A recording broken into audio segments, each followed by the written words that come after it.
Welcome to my office, human. I've been expecting you for a while now. Yes, I'm an angel. Just like the other ones that were leading you here. I was assigned to you to decide where you will be sent to. Heaven, hell, purgatory, maybe even back on Earth. No, don't worry, you're not dead yet. According to the information I was provided with, you're currently at the hospital, put into a medical-induced coma.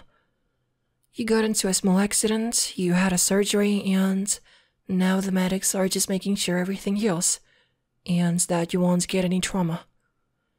You'll most likely survive. But in case of anything suddenly going wrong, we ask people in comas to our offices straight away, because they remember the most from their lives. If they survive and wake up, we'll just keep the records for later, until their real time comes. I can sense the aura of fear emanating from your very being, but be not afraid. This procession will only last for about 10 minutes or less, assuming everything goes smoothly. It appears that you're still shaking in your boots. I did say be not afraid, did I not? I'll find it in my heart to forgive you this time, as humans are often known for making mistakes. However, please ensure your compliance with my words in the future, lest you run the risk of facing punitive action from yours truly. Excellent. Now, let's do away with the formalities and whatnot, and cut to the chase. My orders are to decide your fate. One factor of this, let's say, exam, is a review of all the records from your history of deeds. Feel free to contest my evaluation of your deeds as I go through them. Then I will administer an alignment assessment, or in other words, I will be asking several free response questions and gleaning your personality. Finally, the last section will evaluate if you made the most of God's greatest gift, life. That evaluation will be based on how you answered the previous questions. Understand? No. I see. Easily distractible, bad at listening to figures of authority. No, don't worry. Nothing I'm writing down will be reflected in the final results of your exam. I'm merely making a personal note for myself for later. Anywho, without further ado, let's commence forth. It says here that during a time when you were strapped for cash and wanted to contribute something to society, you chose to apply for a part-time job. That is good. It's a show of initiative on your part. However, the records also indicate that at an interview for ice cream chain Baskin-Robbins, you answered that it was your wish to bask in Robbins' success as a business owner and ice cream maker. Would you care to explain the intention behind this deed? It's just wordplay. You didn't actually plan to take over the company. Okay, I understand. Flippant and careless during important and serious moments. Yes, good observation. You're more astute than I initially thought. That last note of mine will indeed be taken into account when evaluating the worth of your life. Now then, it says here that you once had a crush in high school. The two of you were mildly acquainted, but you weren't as close as you wanted to be. So when Christmas rolled around, you gave them a special present from the bottom of your heart. Indeed, that does sound like a good deed. Unless you also consider that you gave them a bouquet with a sticky note that said, "From here's your name. XOXOXOXOXO. Also, there was a condom hidden inside it. But that is neither here nor there. I have made my decision as to the deeds you have committed. It's time to give you your results for the first section of the exam. On a scale from systematic genocide to solving world hunger, I'll place you at around, tipping the pizza delivery guy 12%. I mean, in this economy, you should really be tipping service workers 15–25%. But I guess that's just my opinion. Fortunately for you, your mediocre actions against others barely, but still, qualify you to move on to the second section of the exam.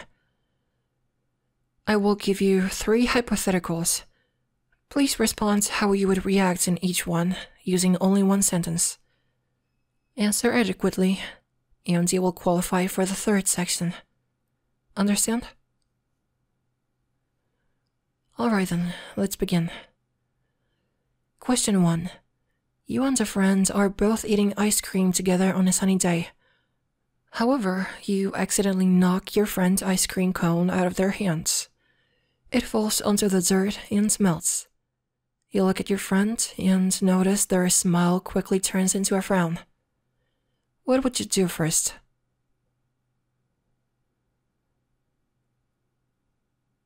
Compromise by sharing the same cone.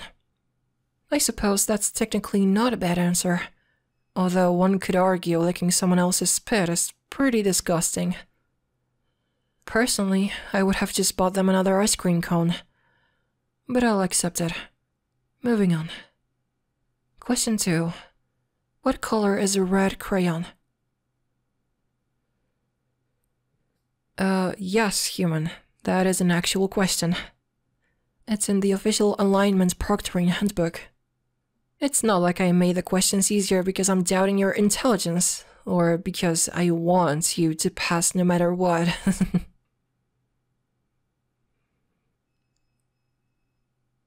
My lord, you're awfully fixed in your ways, aren't you? I've yet to understand where your skepticism is coming from. As an angel of an incredibly high office, I have nothing to gain from a mere mortal, and everything to lose from not obliging the Lord. You're still not convinced. Well, I assure you all of my instructions are coming straight from the handbook. We have specific orders not to allow biases to interfere with the examination process. No, you can't see the handbook? That would be considered cheating. I'm afraid you'll just have to take my word for it. Uh-oh. It would appear that you've finally discovered my secret from, dropping my handbook. As it were, there never was a handbook. It was a notepad containing, a grocery list of ingredients for, angel food cake. I was, actually planning on, baking a cake. Why? Well, I should probably come out with the whole truth anyway, since you probably keep bugging me about it otherwise. When I first saw you from the waiting room, it was like love at first sight. I was so nervous that it took hours for me to work up the courage to call you over without having a panic attack. And I wanted to make sure my test was easy enough for you to pass. I was so excited and so confident that someone so precious would do excellently that I was already planning out my next step of wooing you with treats. But the rulebook strictly states that individuals with a mild score are too shy and awkward to fit in with other angels, which I personally disagree with. I think that just makes you all the more charming. Unfortunately, I don't get to make the rules. If I sent your score as is to the Lord, he would probably condemn you to purgatory. That's why I tried to rig the questions. I know it's unlikely that we would be able to get away with that, but It seems love has blinded my more prudent side. I'm not sure what to do now. You think we should try living together on Earth? But for the angel to reside in the mortal realm is beyond heresy. Even worse than rigging an exam. And I can't just show up as an angel like that to everyone. I would need to get myself a human body again. And what if we get caught and sent to hell? I can't possibly do that to you. You still have a long life to live.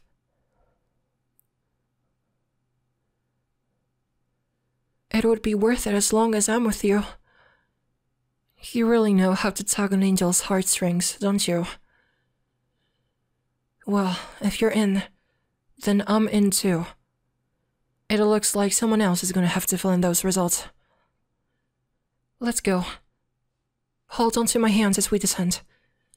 But remember, we have to keep it quiet and low profile. Okay? I don't want to lose you. I would really love to meet you on Earth.